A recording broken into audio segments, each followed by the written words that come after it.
He had produced at a level that was going to generate this. This was the kind of theme, the way the wide receivers have been going the last few years.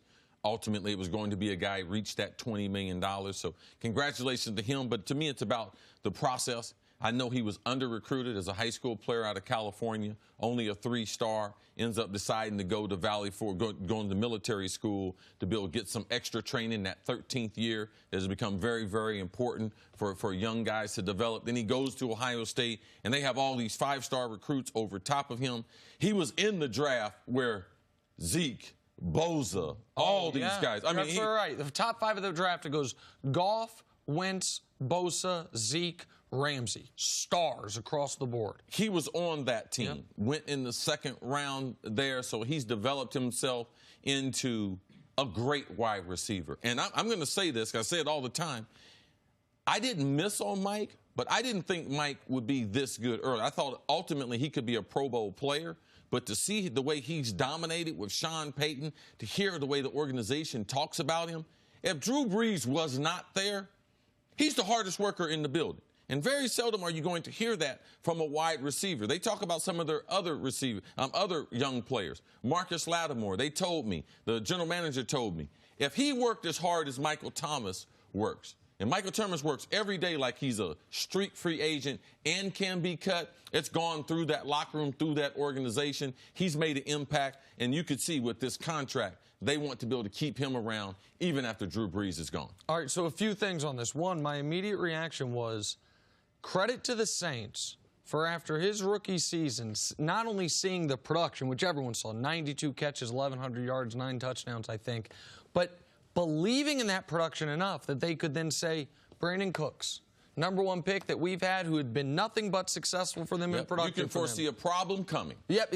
exactly right. They knew, okay, he's been really productive. This kid is on this type of trajectory, only going to get better probably because they saw that work ethic. Yep. So they went and flipped Brandon Cooks in a move a lot of us, hey, when it happened, it's like, wait, what? Didn't understand. You have Drew Brees. He's getting older. Why would you trade away a star wide receiver? Granted, they got a 1st-round pick back, but trade him to New England. Teams usually don't want to trade with New England because you're going to get the bad end of that deal. But what they knew was, can't pay Cooks. Well, at the time would have been 16 to 18 million if this kid's going to continue on this trajectory. And then Michael Thomas, he followed up 92 for 11 with 104 for 1,200. Followed that up with 125 for 1,400, where his catch percentage was as good as anyone in football. If you remember 7-8 weeks into the year, he was at like 94% of passes thrown his way he caught. And there are going to be, and I'm careful with these, but a Chris Carter comparison that I feel like you've made, not just because you both went to Ohio State, but because measurables, work ethic, stylistically, there are a lot of similarities between the way you played and what you excelled at and what you see from Michael Thomas. I would say at the later stage of Larry Fitzgerald's career, he's the guy that looks almost like me, DeAndre Hopkins and Michael Thomas, because we weren't the Blazers on the field. And we played all the positions, especially in the slot. 50-50 balls that can be challenged. How good are you at those? I see the skills that I had in those two players. It's very, very obvious to me. So I think it's a great comparison. Very good route runner, student of the game. Guys are going to be in good shape. Those are the things that were the hallmark as far as my career. And it obviously has helped Michael Thomas to have a guy like Drew Brees throwing the ball to the last couple of years. He's had to just really work on himself. You've talked so much about there were years where you really had to do almost both jobs, get to where you were and then catch the ball. But how much has having a guy like Drew Brees there helped his? Drew Brees has really helped him. But for me, I think that what Nick was talking about, the organization, they made a statement. They said that Michael Thomas is not a system player. Drew Brees had a hard time getting a contract. They gave up this contract to Michael Thomas, so he's going to be there for the next 6 years. It speaks to the receivers that they've had, the ones they've decided not to go long term, and this statement right there is rewarding Mike for his hard work on and off the field. It's a great day for wide receivers around the league. There's a lot of guys happy. Tyreek Hill, he's represented by Drew Rosenhaus. He's been at Kansas City's camp. They're going to be talking about new money. Julio said these guys are in a different class. Mike's been exceptional.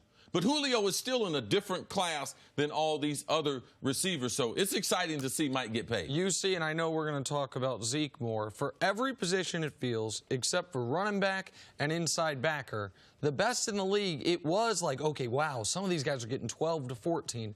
Now you're starting north of 20 million. Defensive end, best in the league, north of 20 million. Outside linebacker, edge rusher, north of 20 million. I wonder what the top-ranked corners are going to get. We now have a wide receiver for the first time get north of 20 million, and or at 20 million with Julio. We expect will come in over at Tyreek, Amari Cooper, maybe right around this same number.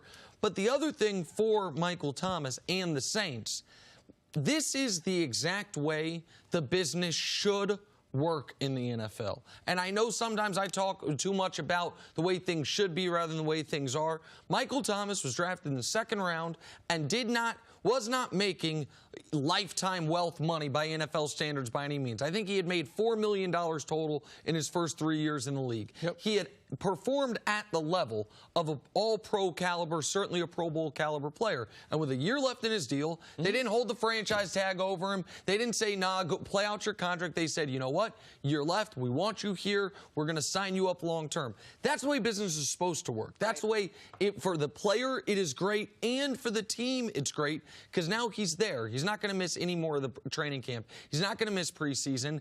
And he knows this organization, starting with trading Brandon Cooks, but now with the contract, believe in him long term. I asked you this about the Eagles the other day with Carson Wentz being healthy, but I think maybe it's more applicable here. Is this now the most complete team with Michael Thomas in camp in the NFL? I think both of these teams would be fighting for the most talented. I think some of the personnel, especially what the Eagles have, how much better they are at center compared to the rookie center that Drew Brees is going to be playing for, the amount of pass rushers that the Eagles can put pressure on you. It's about these secondaries. Which one's going to play better? Which team is going to create short field and turnovers? Which team's going to get off the field in third down? Those things will determine how good New Orleans and Philadelphia, if they can represent the NFC in this year's Super Bowl in Miami. And one last point, as we, for the first time ever, have a receiver make $20 million a year, that the league is changed now. And it is a passing league first, second, and third for a lot of teams. You have Michael Thomas is an excellent player. I don't know that anyone has called him yet the best player in the league at his position, and they shouldn't. He's not that. You got the guy who's been called that in Dallas waiting on a deal that won't approach this type of money. And that's understandable because in 2019, the way you win football games is throwing the football, and the way you stop the opposing team from winning football games is getting after the quarterback and stopping the pass. Michael Thomas getting 5 years, $100 million makes sense in this era of NFL football. Thanks for watching. Subscribe here to get the latest from the show. Also, be sure to check out more of the best clips from First Things First, or go watch a few segments from our other shows on FS1.